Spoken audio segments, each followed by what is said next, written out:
My daughter-in-law slapped me.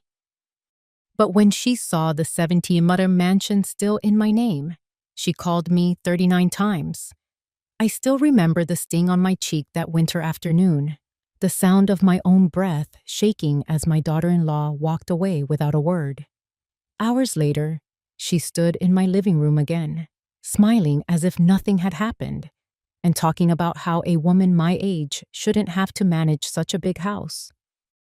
What she didn't know was that the $17 million mansion she had her eyes on had never left my name. When she finally found out, she called me 39 times in one night. I used to believe silence kept a family together, but that night I learned silence can be a weapon too. Before we continue, please subscribe to the channel and let us know where you are listening in the comments. Subscribe if you understand what it feels like to be treated as a burden, even after carrying the family on your back. The mornings in Newport have a way of creeping into your bones. That fine mist that rolls in from the Atlantic seems to settle on the skin and stay there, carrying with it the faint tang of salt and the memory of every storm that has ever brushed this coastline. I woke early, as I always do, to the sound of gulls quarreling over scraps down by the docks. My knees protested as I swung my legs out of bed, but I have learned to greet each ache like an old acquaintance. At 74, I count it as a blessing that I can still move through my own home without help. The house sits on a rise just beyond the seawall, a colonial revival with tall white columns and windows that drink in the morning light.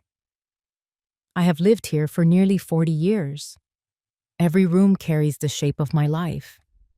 The kitchen still smells faintly of rosemary and lemon from yesterday's roast chicken. The library holds the scent of old oak and dust, the kind of dust you stop trying to chase because it belongs as much as the books do. Out back, the rose garden is waking slowly, buds tight against the early chill. That morning, I moved through my usual routine. Coffee first, strong enough to stand a spoon in. I drank it at the kitchen island while checking the day's grocery list. I planned to stop by the farmer's market later for fresh clams and some of those sweet little carrots I like. The market has been my Saturday ritual since before my husband passed. It is one of those habits that keeps me tethered to a sense of continuity, even as so much else shifts beneath my feet. I had just finished wiping down the counter when I heard the crunch of tires on the gravel drive. A glance through the front window showed Brian's black SUV turning in, Sloan in the passenger seat. The two of them rarely come without calling first, so I knew there was a reason for this visit. I smoothed my sweater, more out of habit than vanity, and opened the front door before they reached the steps. Brian hugged me lightly, the way a man does when he is thinking about other things. Sloane's smile was the kind that doesn't reach the eyes. She carried a large tote bag over one shoulder, the kind meant to suggest casualness, though I doubted anything she did was without calculation. We settled in the living room, the three of us arranged like polite strangers at a doctor's waiting room. Brian asked how I was feeling, the kind of question that sounds warm but carries no real heat. I told him I was fine, busy with the garden and my reading group. Sloane tilted her head, glancing around the room as if taking stock of what might need updating. It did not take long for her to steer the conversation to the house. She spoke about upkeep, about how hard it must be for me to manage such a big property alone. Her voice was soft, each word wrapped in concern, but I could hear the faint metallic ring beneath it. I told her I had no trouble keeping up. I did not tell her about the mornings my hands stiffened so badly I could barely turn the doorknob, or the evenings when the silence pressed against the walls like a tide coming in. Some truths are best kept for yourself. The air shifted when she mentioned the idea of downsizing. It was not the first time she had raised it, but there was a different edge to it now. She spoke of efficiency, of freeing me from burdens, of opportunities for them to help me transition into something smaller and easier. Her tone was smooth, but there was a current underneath, one I had learned to read after years of marriage, years of business negotiations, years of watching people dress greed as generosity. I listened, nodding when it seemed polite, sipping my coffee to fill the spaces between her sentences. Brian avoided my eyes, studying a spot on the rug. I wondered if he realized that his silence spoke louder than anything Sloane was saying. When they finally stood to leave, Sloane gave me that same practiced smile, the one that said we were all on the same team. I walked them to the door, watching as the SUV backed down the drive. I stayed there a moment longer, feeling the damp breeze off the ocean. The roses along the side path trembled in the wind, not yet in bloom but holding the promise of it. Back inside, I cleared the coffee cups and placed them in the dishwasher. The room felt larger somehow, the air thinner. I thought about the way Sloane's gaze had lingered on the view from the living room window, the same view that had made me fall in love with this house the first day I saw it. I thought about how easily she spoke of changing what had been my anchor for decades. I went to the library and stood by the window there, looking out toward the water. A fishing boat was making its way back to harbor, the gulls already circling above it. Life on the water follows its own rhythm, tides and returns, comings and goings. I have always believed that a home should have a similar rhythm, but I could feel a shift in the current now, slow but steady, a pull towards something I had not invited. That night, as I settled into bed, I could still hear the crunch of tires on gravel, see the way Brian kept his eyes on the floor, and feel the weight of Sloane's smile. The house creaked softly around me, an old companion adjusting to the night. I closed my eyes and told myself that tomorrow I would go to the market, pick out the clams, and talk about nothing heavier than the weather. But somewhere in the quiet space before sleep, I knew the conversation we had that morning was not over. It had only just begun. The invitation came 2 days later. Brian called in the morning, his voice flat, saying they thought it would be nice to have dinner together at the wharf house down by the pier. It was not a place we usually went as a family. The wharf house is more of a place for tourists or couples celebrating anniversaries, all candlelight and polished wood, the smell of grilled seafood carrying over from the open kitchen. I said yes without hesitation. Sometimes it is better to step into a situation than let it come to you. The evening was cool, the kind where the air smells faintly of salt and diesel from the boats moored along the dock. I dressed in a navy sweater and slacks, sensible shoes for the uneven planks of the pier. The restaurant was busy, the murmur of conversation blending with the clink of silverware. Brian waved from a corner table by the window, where the last of the sunlight spread a soft gold across the water. Sloane was already seated, a glass of white wine in hand. We ordered quickly.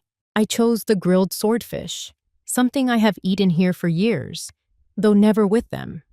Sloane chatted easily at first, telling stories about a client's vacation in Italy, laughing in a way that showed she had been practicing. Brian nodded along, looking more relaxed than I had seen him in weeks. It was almost comfortable until the conversation shifted. It started with a comment about the storm last winter and the shingles that came loose from the roof. Sloane asked if I had ever considered replacing the roof entirely, perhaps even selling before the next big storm did more damage. She spoke as though she were talking about the weather, her tone light, but I could hear the intention under it. I said the roof was fine, repairs had been made, and the house was holding steady. Her smile thinned. She leaned forward, her hands folded on the table as if confiding in me. She talked about how hard it is for older people to manage large homes, how much stress it can bring, how freeing it can feel to let go of something so demanding. She glanced at Brian as if expecting him to join in, but he kept his eyes on his drink. I listened. I have learned that silence can feel heavier than any argument, and sometimes people will rush to fill that silence with more than they intended to reveal. Sloane went on, speaking about market values, how properties like mine were at their peak, how a smart move now could mean a comfortable future without worry. She spoke as if I had not built that future already, as if my years of work and careful planning needed her blessing to be complete. The waitress brought our meals, breaking the thread of her pitch. We ate in near silence for a while. The swordfish was perfectly cooked, flaky and tender, but it tasted muted against the current of the conversation. Out the window, the tide had turned, pulling the water away from the shore in slow, steady streams. When the plates were cleared, Sloane steered us back toward her topic. She said she had been talking to a friend in real estate who thought the property could fetch a record price. She mentioned the idea of a smaller home, something in town, close to shops and the library. Her voice softened when she spoke of convenience, of safety, of neighbors nearby. I smiled and told her I liked my view of the water and my roses, and that seemed to end it, at least for the moment. As we stood outside waiting for Brian to settle the check, Sloane walked beside me on the pier. The wind had picked up, carrying the sharp scent of the sea. She leaned in slightly and said in a voice meant only for me that a big old house can be dangerous for someone my age. Her tone was still smooth, but there was an edge to it now, something colder. She mentioned that accidents happen all the time, a slip on the stairs, a fall in the garden, and that sometimes no one is there to help. I looked out toward the darkening horizon, letting her words pass without answer. The gulls were gathering again, their cries carrying over the water, sharp and insistent. I could feel her watching me, waiting for a reaction, but I gave her none. Brian came up behind us then, jangling his keys, and the moment passed. The ride home was quiet. I sat in the back seat, watching the streetlights flicker over the hood of the car. Sloane talked to Brian about a new project she was working on, her voice bright again, but I heard the echo of her earlier words in every sentence.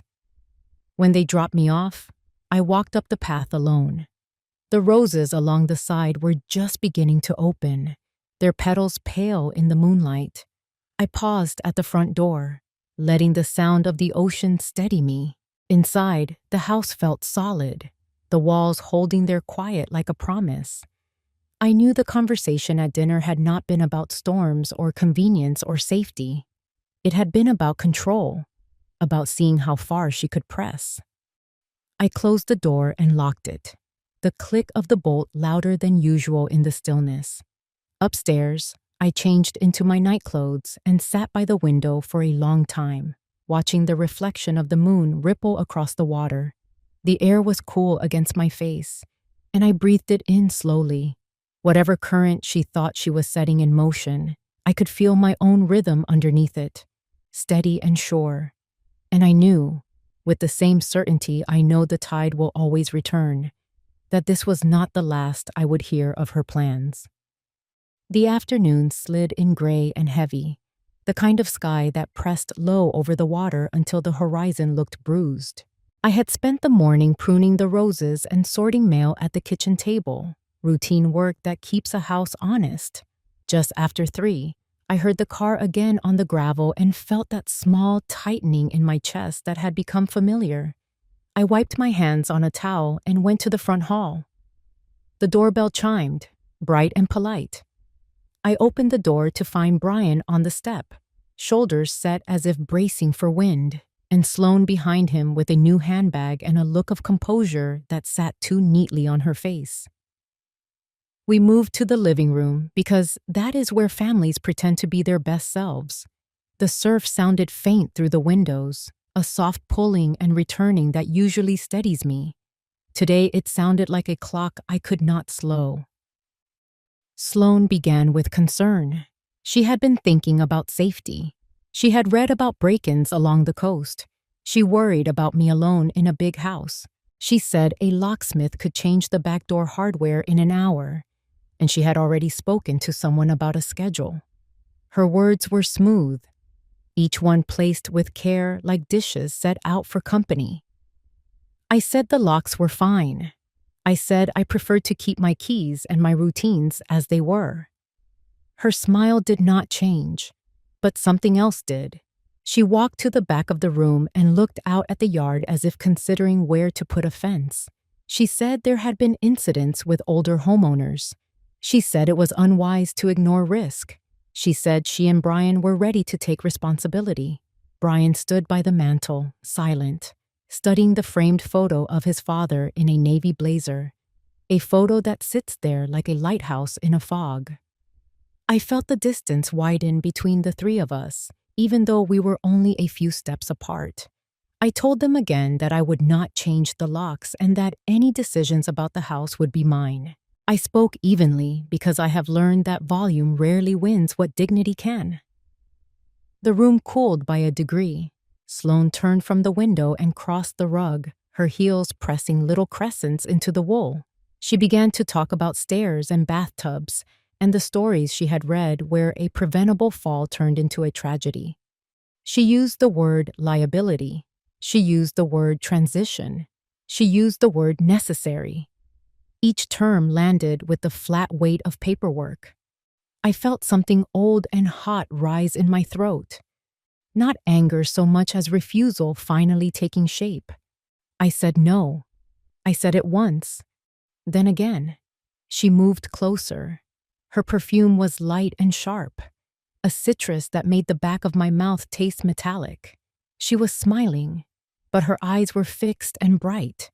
She lifted her hand as if to make a point. The gesture hung there an instant too long. Then her palm struck my cheek. The sound was small but clean, like a glove hitting a desk.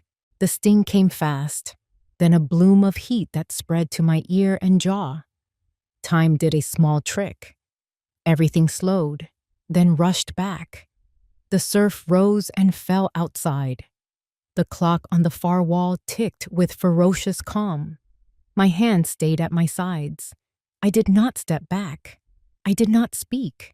I stared at the pattern of the rug and noticed a single strand of thread that had come loose near the coffee table, thin and pale like a winter hair. Brian moved a fraction, then stopped. His voice arrived a moment later, thin with panic, and something else I did not want to name. He said I had upset her. He said I had pushed too hard. He said we could all take a breath. He did not look at my cheek. He looked at the floor as if the answer might be written there in the wood grain. Sloane lowered her hand and stepped away. She adjusted the strap of her bag. She said she regretted the moment. She said emotions were high because she cared. She suggested again the locksmith and said she could handle the bill. The calm returned to her voice like a trained bird landing on a wrist. My face throbbed, but the pain was already moving inward to a place I could not reach with fingertips. I told them the conversation was over for the day. I told them I wanted them to leave. We walked together to the front door. The air in the hall felt cooler, cleaner. Brian muttered something about calling tomorrow. Sloane said we would revisit the topic when everyone had rested. I opened the door and stood aside. The gravel answered their steps with a steady crunch. Then the car door closed. Then the engine turned, and the sound faded down the drive until the only thing left was the distant water and the thin ring still humming in my ear. In the powder room off the foyer, I stood in front of the mirror and pressed 2 fingers to my cheek.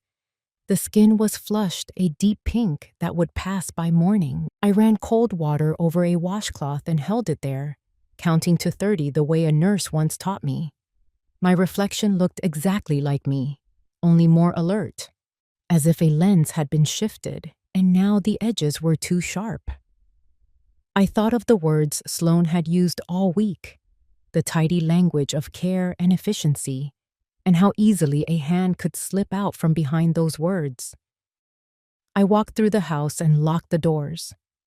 I checked the back door twice, then once more for the rhythm of it. In the kitchen, I opened the notebook I keep by the phone and wrote down the time and what had happened in clean, even lines.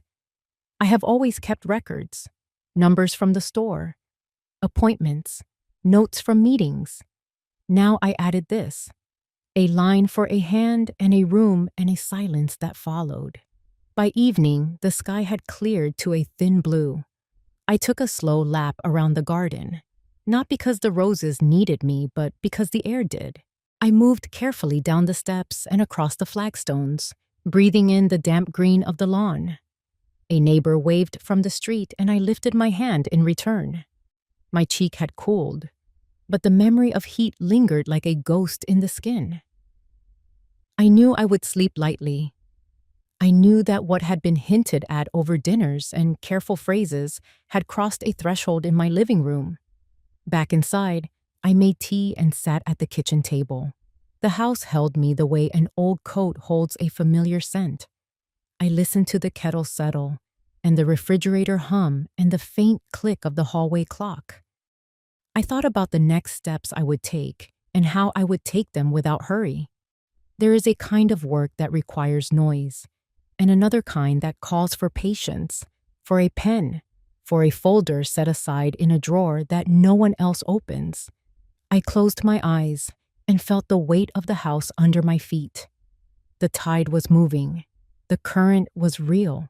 And I understood, with a steadiness that surprised me, that quiet would be my ally until it no longer served me. The days after the slap passed with a stillness that felt unnatural. The house seemed to hold its breath, each room too quiet, as if waiting for the next disturbance. I moved through my routines as usual, watering the roses in the morning, reading in the library after lunch, stopping by the market for fresh bread.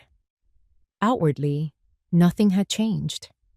Inside, I could feel the balance shifting, the ground beneath the surface tilting towards something I could not yet see.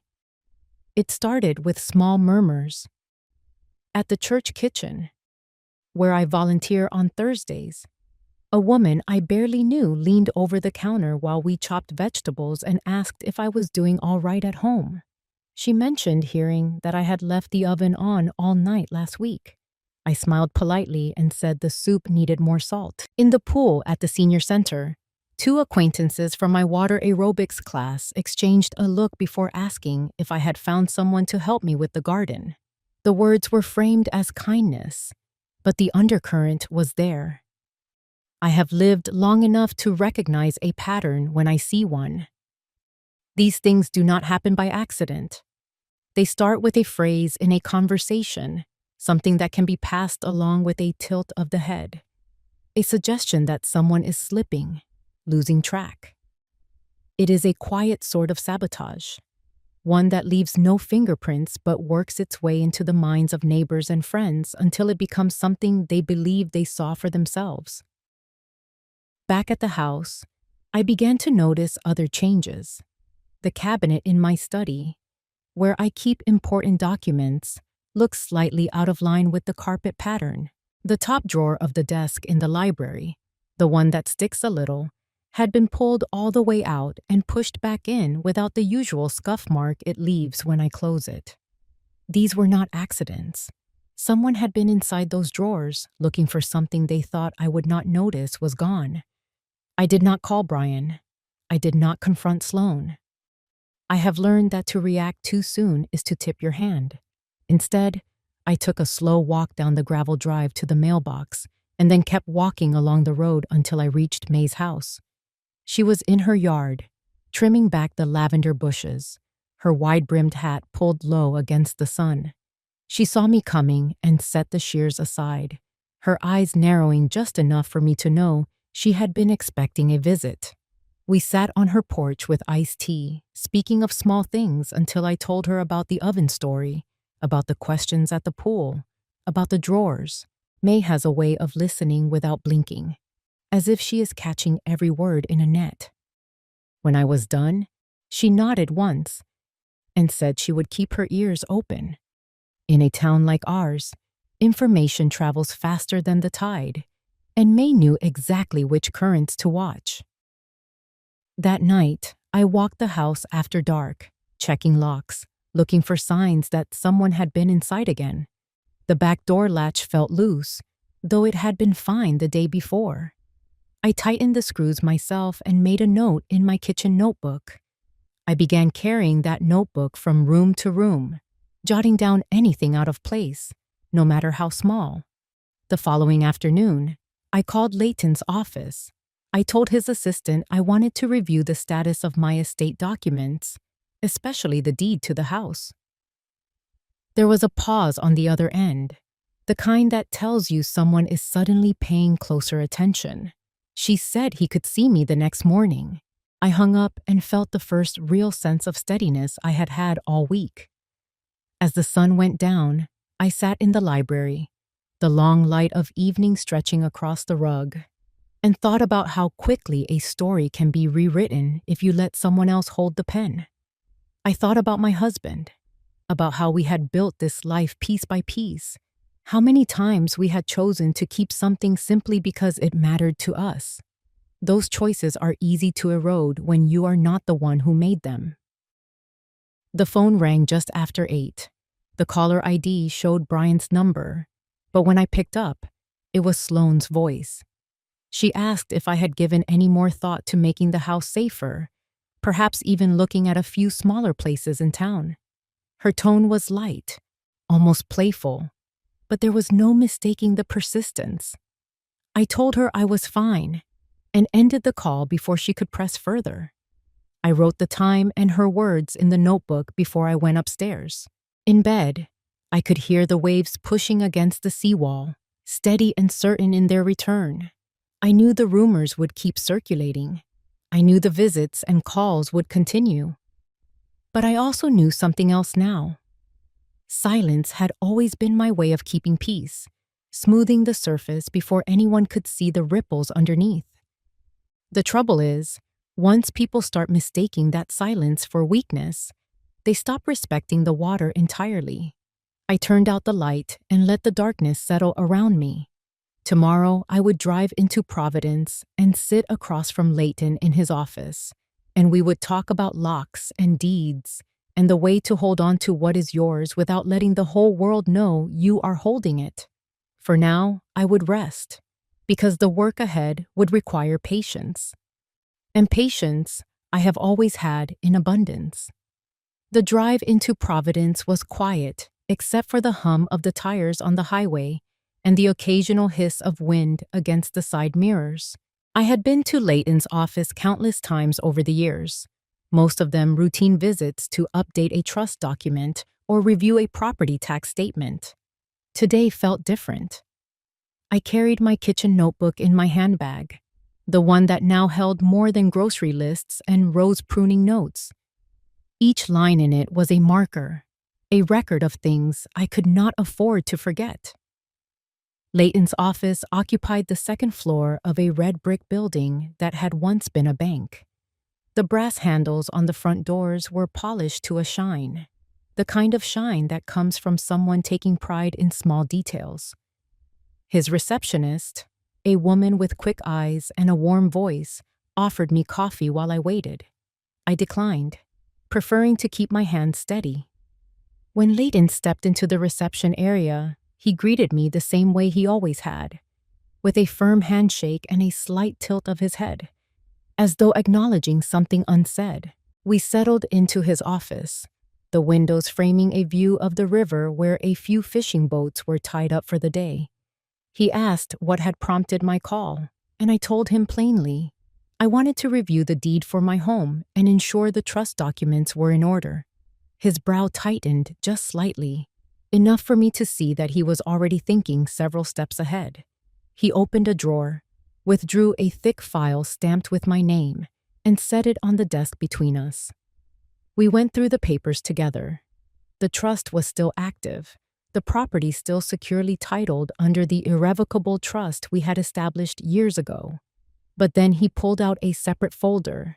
This one held copies of documents that had been sent to the county recorder's office, documents I had never seen before.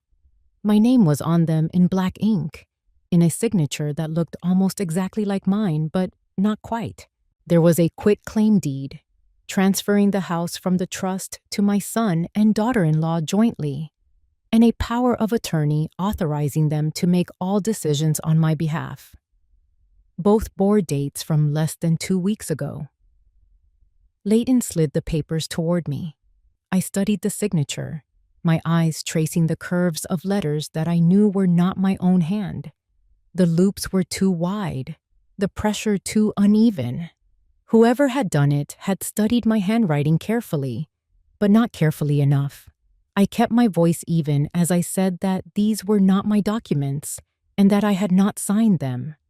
Leighton nodded, then took out a legal pad and began making notes. He said the filings had been flagged by an internal review clerk who recognized the trust name and thought it odd that the property was being transferred out without his involvement. He explained that the filings had not yet been processed to completion because of that flag. That gave us time, but not much. I asked how something like this could happen, and he said that with the right information, someone could attempt it. All they needed was access to my personal details, an old copy of my signature, and enough nerve to walk the paperwork into the recorder's office. The nerve part, I thought, was in no short supply with certain people. Leighton suggested we quietly secure additional protections on the trust and alert the recorder's office that any future filings would require in-person verification from me and from him. He also recommended we consider a private handwriting analysis, not for the sake of proving guilt in court yet, but to build a record in case the situation escalated. I agreed to both. I had no interest in broadcasting what we knew until the time was right. Before I left, he handed me a sealed envelope containing certified copies of the current trust documents and the deed. He told me to keep them in a safe place, somewhere not obvious. I slipped them into my handbag next to the notebook. The weight of the papers was more than physical. It felt like holding the history of my home in my hands. On the drive back to Newport, I replayed the meeting in my mind. The precision of the forged signature, the timing of the filings, the quiet way rumors about my stability had been seeded in the community. It all fit together. This was not an impulse. It was a plan, deliberate and methodical. The thought should have made me angry, but instead, it left me with a sharper sense of purpose. I had proof now, something tangible beyond whispers and shifted furniture drawers. When I reached home, the sun was low over the water, turning the waves a deep copper. I carried the envelope upstairs to my bedroom and slid it into a box I keep under the bed, the one with family photographs and letters my husband wrote during our first years together. It was not the most secure location, but it was one only I ever opened. Later, as I sat in the library with a cup of tea, I opened the notebook and wrote the day's events in clear, deliberate script. I noted the time of the meeting, the content of the forged documents, and the steps Leighton and I had agreed to take. I added a small mark in the corner of the page, a habit I have when I know a note may be important later. Outside, the tide had turned again, the water drawing back from the rocks before gathering itself for the next push forward. I closed the notebook and set it beside me on the arm of the chair. There is power in patience, but patience works best when paired with preparation. I would let this plan play out, but not without my own moves in place. The difference now was that I had something they did not expect me to have. A clear view of the game before it reached the final round. I have always believed that a well-kept house tells its own story. Every drawer, every shelf, every folder in its place means that when something shifts, even by an inch, you notice. In the days after my meeting with Leighton, I began moving through my home with the deliberate pace of someone taking inventory. Not the kind of inventory you keep on paper for taxes or insurance, but the quiet mental record that comes from living with objects long enough to know their exact weight and where the light falls on them at a certain hour. Each morning started the same. I would walk through the kitchen, check the locks on the doors, then move to the library, the study, the upstairs hallway. I tightened hinges, tested window latches, dusted around frames, and in the process confirmed what was as it should be and what was not. The kitchen notebook came with me everywhere now, its lined pages filling quickly with dates, times, and observations. One page was devoted entirely to the position of my desk drawers, another to the contents of the small safe in the closet where I kept a few heirloom pieces of jewelry and some financial papers. May stopped by one afternoon with a bag of lemons from her tree.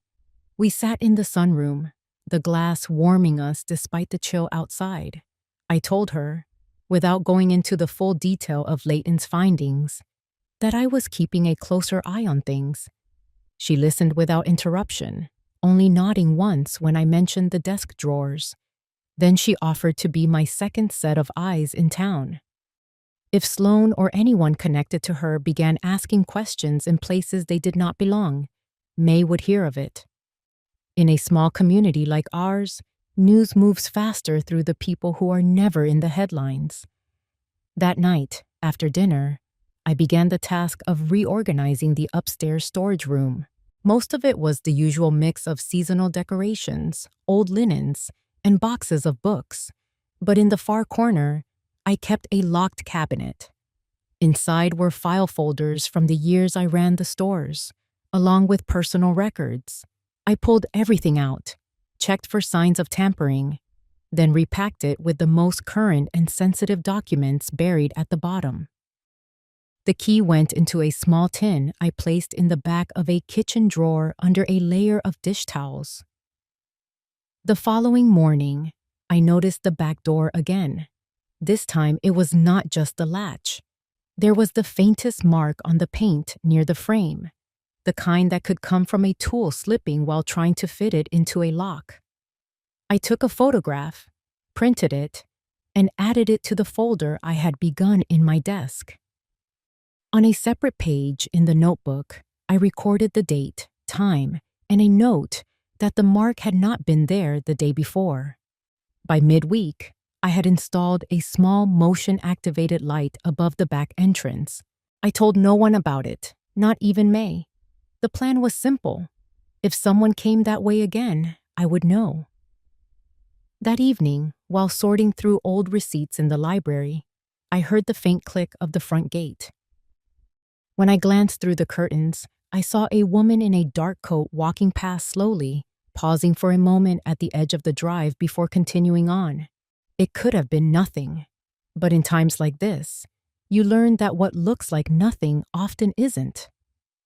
I began making copies of certain documents, not because I feared losing the originals, but because having duplicates stored in more than one place was another layer of defense.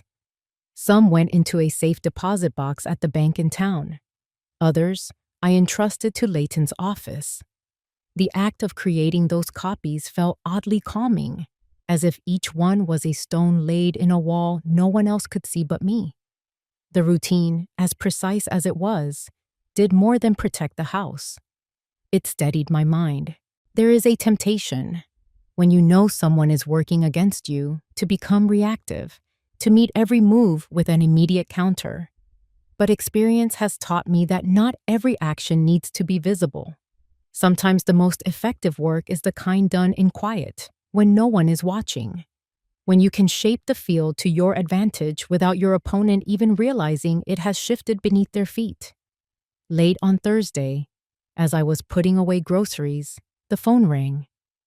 The number was unfamiliar, but the voice on the other end was a young woman introducing herself as a home aide. She said she had been told I was in need of part-time help, that she could start as early as the next day. I asked Etal how he had gotten my number, and she said she had been given it by Sloan. I kept my tone neutral and told her I did not require any assistance. After the call ended, I added another line to the notebook and underlined Sloan's name twice. By the week's end, I had a system in place, documents secured in multiple locations, physical evidence of tampering cataloged and dated, a trusted friend positioned to observe the community channels where rumors travel, and above all, a growing awareness of how methodical this intrusion was becoming. It was no longer a matter of whether Sloane would try again, but when, and in what form. As I closed the notebook one evening and placed it beside the lamp on my nightstand, I realized that what had once been my private sanctuary was now an active front in a conflict I had not chosen but would not walk away from. The difference now was that I was ready to meet it, not with raised voice or open confrontation, but with a record so precise it could not be undone. The house was still mine, the air inside it still mine, and as long as that was true, every corner of it would bear my order and my watchfulness. The wind came in sharp off the water that evening, rattling the old shutters and carrying with it the smell of seaweed and rain. I had just finished washing the dinner dishes when I heard the soft creak of the back porch boards. It could have been the wind, but the rhythm was wrong. I set the dish towel on the counter and moved quietly toward the hallway that led to the rear of the house. The motion light I had installed over the back door flicked on, flooding the porch in a cold, white glow. For an instant, I saw the edge of a dark sleeve disappear beyond the frame. My heart gave a hard, steady thud, but my hands were calm. I kept my place inside, counting the seconds until I heard the faint metallic clink of the gate latch, followed by the muffled sound of footsteps moving away across the gravel. I did not open the door. Instead, I walked to the desk in the library, retrieved my camera, and stepped just far enough onto the porch to photograph the fresh footprints on the mat. The porch boards still held the warmth of the light, and the air smelled faintly of cologne that did not belong to anyone who lived here. I took another picture of the faint smudge on the doorframe, near the lock, then closed the door and turned the deadbolt. By the time Officer Ramirez arrived, the wind had picked up, scattering leaves across the drive. He listened as I explained what had happened, his eyes narrowing slightly when I showed him the photographs.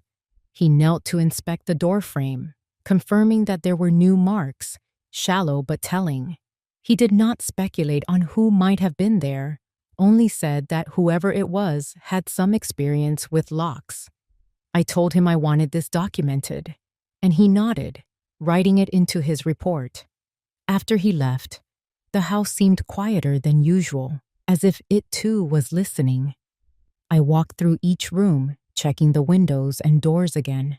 Everything was secure, but the air felt different, heavier in a way that made my shoulders tighten. I sat in the kitchen with the notebook open, writing down the time the light had come on, the direction the figure had moved, the scent in the air, the sound of the latch. These were the details that would matter later. Not long after, the phone rang. The number was familiar this time. Sloane's. Her voice came warm, almost relieved, as she said she had been thinking about our last conversation. She told me she wanted to smooth things over, that she had acted out of concern, and that perhaps we could meet the next day to discuss options for making the house safer. The words were soft, but they pressed in all the same. I told her I would think about it and ended the call before she could go further. I sat for a long time after that, the phone resting on the table beside the notebook. The timing was too neat. A shadow on the porch 1 hour, a call offering reconciliation the next. It was not an accident. It was a test. I thought about the photographs, the report Officer Ramirez had filed, and the growing stack of notes in my book. I was no longer just responding to her moves. I was collecting the pieces that would form the picture she had hoped to keep hidden. By midnight, the wind had eased. I walked to the window in the library and looked out toward the back gate, now closed and still under the beam of the motion light.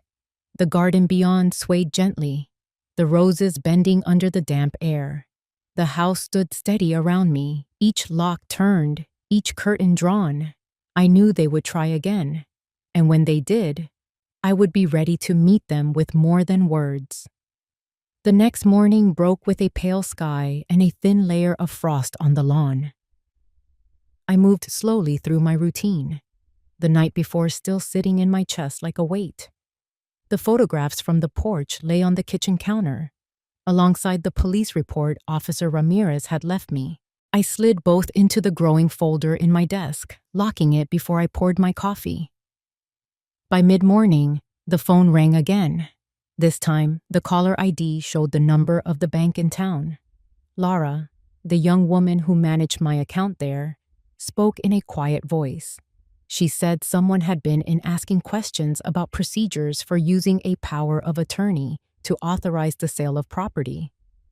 The person had a copy of a document with my name on it and claimed I had already signed. Lara told me she found it odd, especially since she knew I usually handled everything in person. I thanked her, asked her to keep the conversation between us, and made a note in my kitchen notebook with the time and her exact words.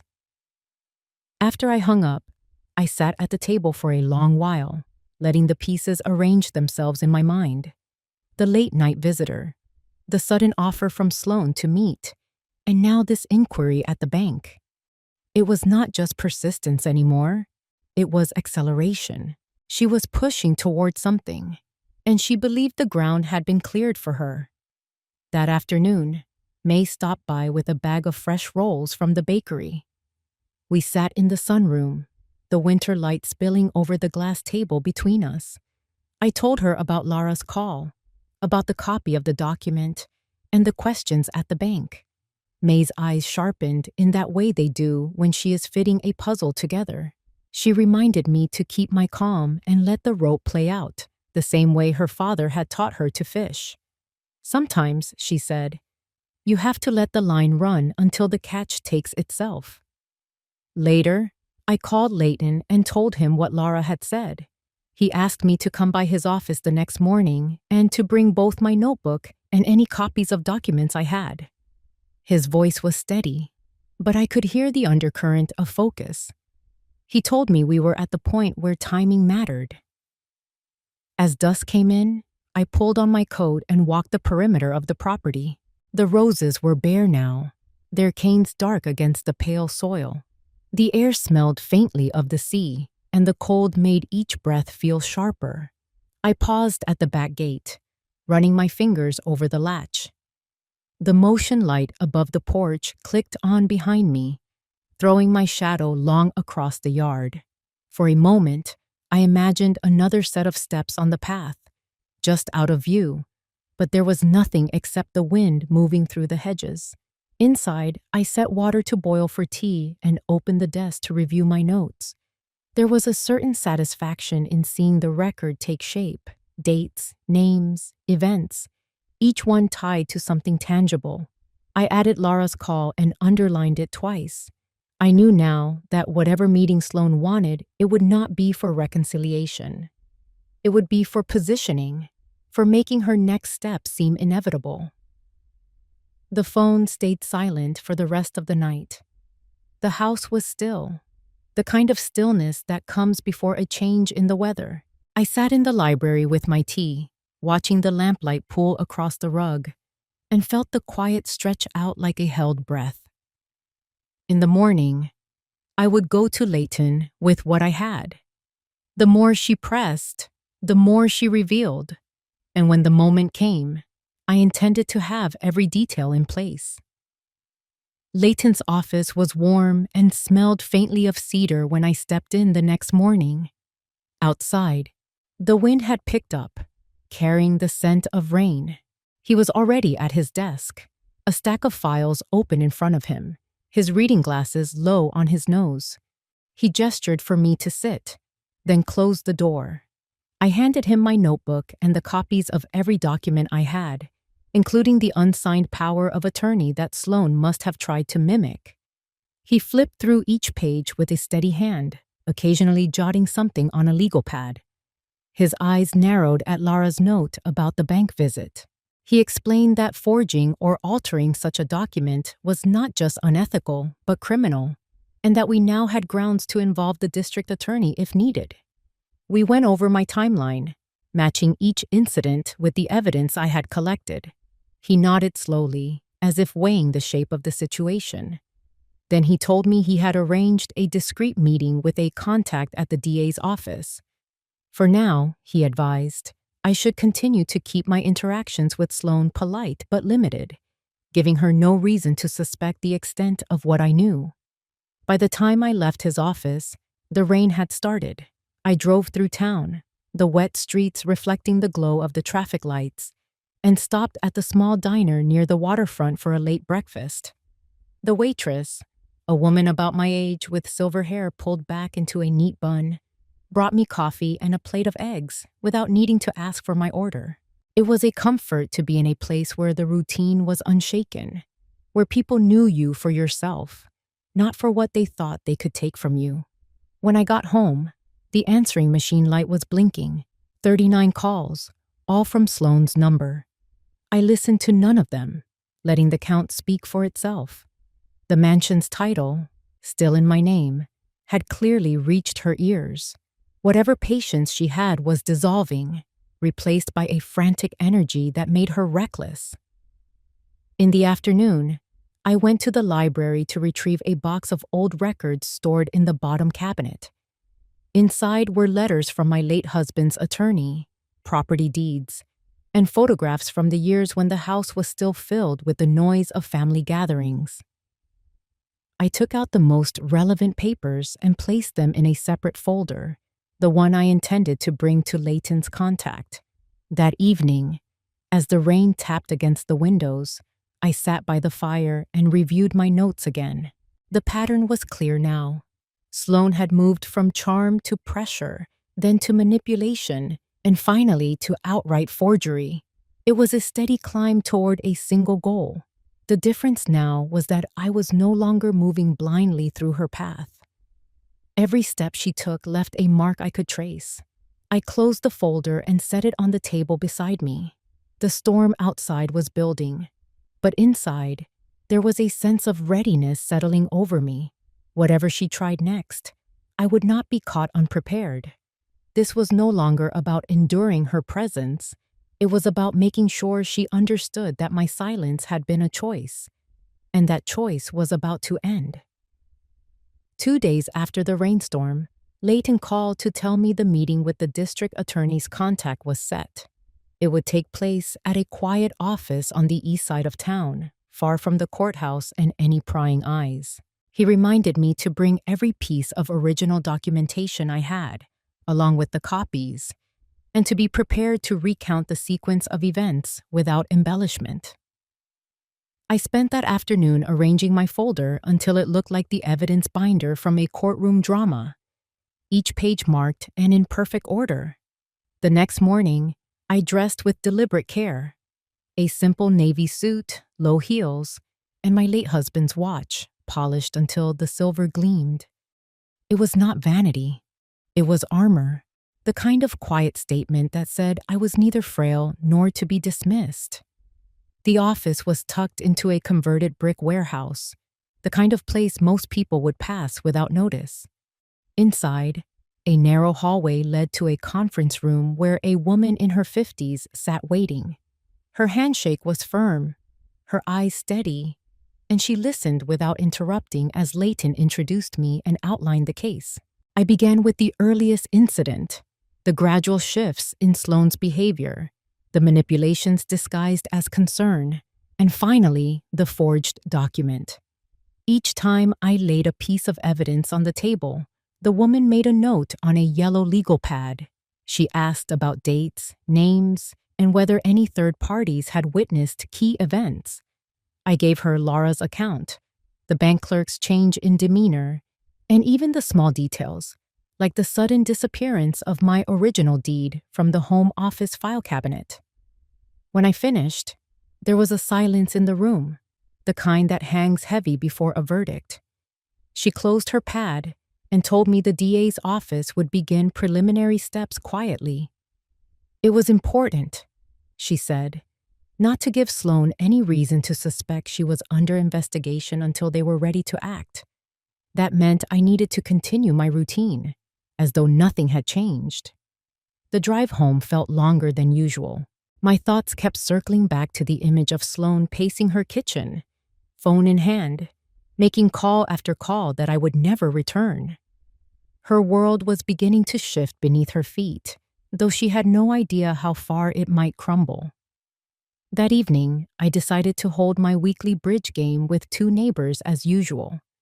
It was a way to keep the pattern unbroken, to let the hum of ordinary life mask the quiet machinery now moving against her.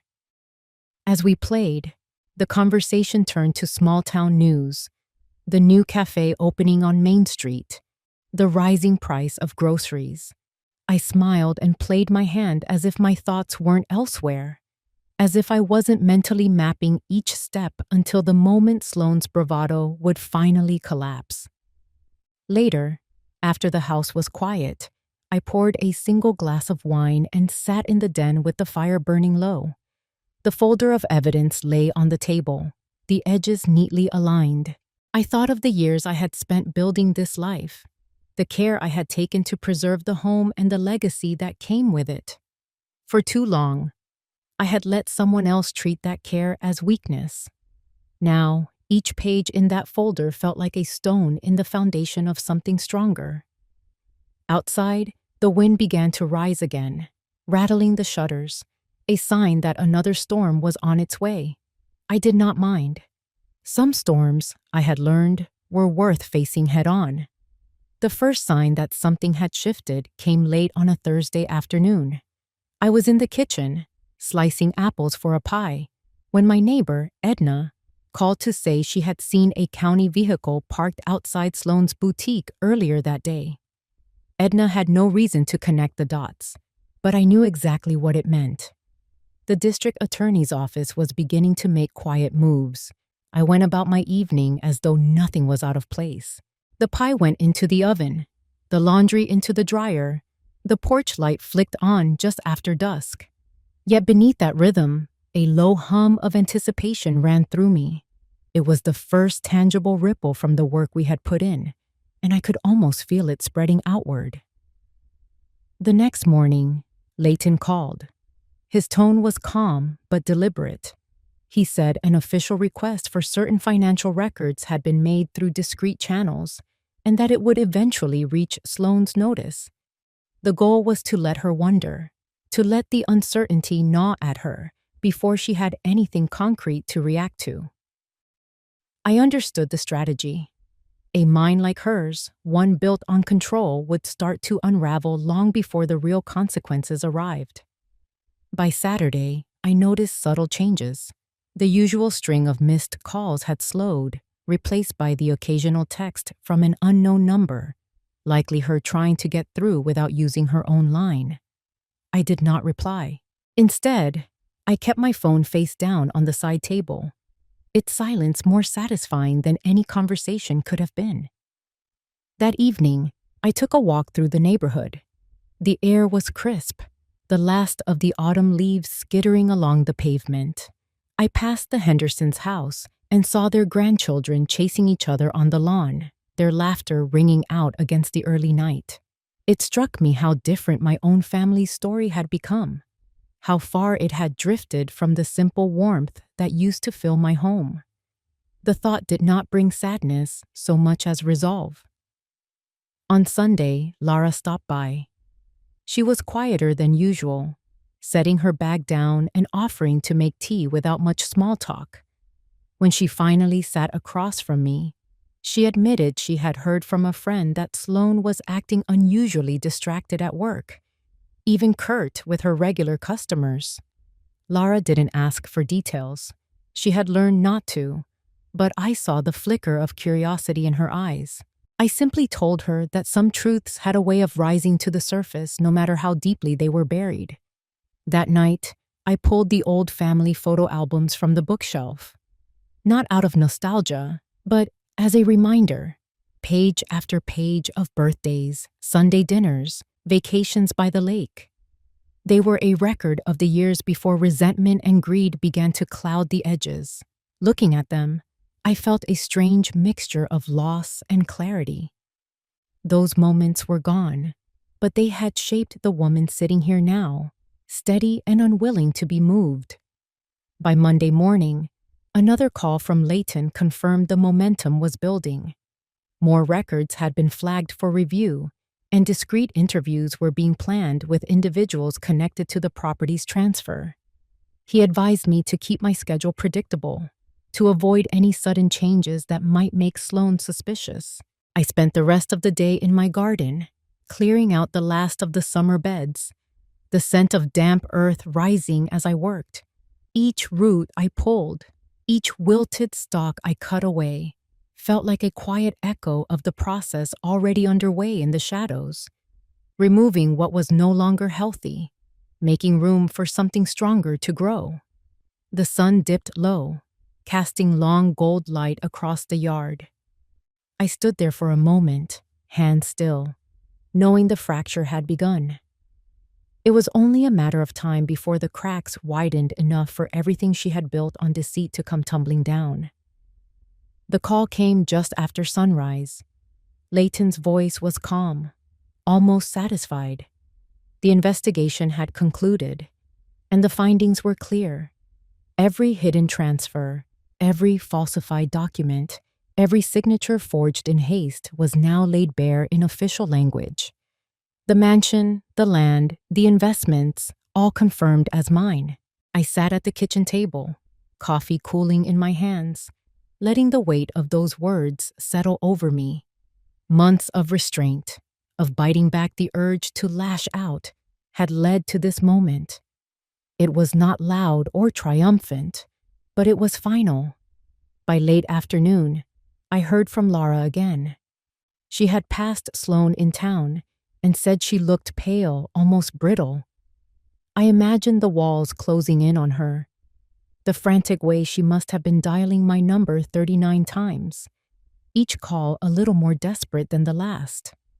I had not answered then, and I would not answer now. Instead, I walked the halls of the mansion, my footsteps echoing in the quiet. Sunlight spilled through the tall windows, catching on the framed photographs and polished wood. This house had been my burden and my shelter, my prison and my shield. Now it was simply mine again, without question, without shadow. As evening fell, I sat by the fireplace, the crackle of the logs the only sound. There was no sense of revenge burning hot in my chest, only the steady, cool knowledge that dignity reclaimed was more valuable than anything stolen.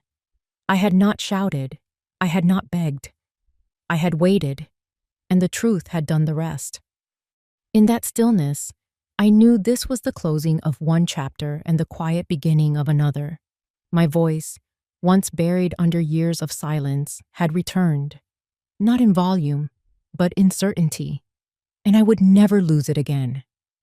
If you enjoyed this story, please like the video, subscribe to the channel, and comment 1 below. If not, feel free to comment 0 so we know and can improve future videos. To hear the next story, click the box on the left. Thank you for watching. Sometimes, it is not the loudest battles that win, but the quiet endurance that holds through the storm. If this story reminded you of a time when you had to stand firm and wait for the truth to surface, you are not alone. Share your thoughts in the comments so others can find strength in your words. And remember, your silence is not weakness. It can be the most powerful answer of all.